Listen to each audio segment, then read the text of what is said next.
દામોદરદાસ હરસાણીજીની અદ્ભુત ભક્તિ. એક સમયની વાત છે.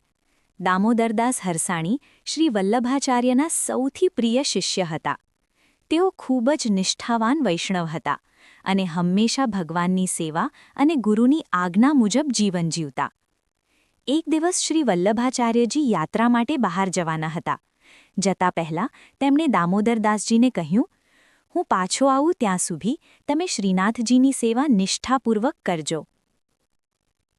દામોદરદાસજી માટે આ આજ્ઞા ભગવાનના વચન જેવી હતી.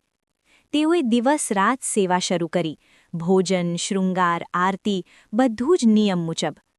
પણ એક દિવસ અચાનક એવી પરિસ્થિતિ આવી કે તેમને પોતાને ભારે તાવ આવી ગયો.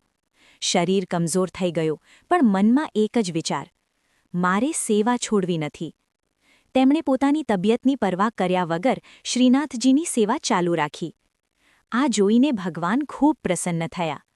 કહેવામાં આવે છે કે ભગવાને જાતે દામોદરદાસજીની સેવા સ્વીકારી અને તેમને શક્તિ આપી.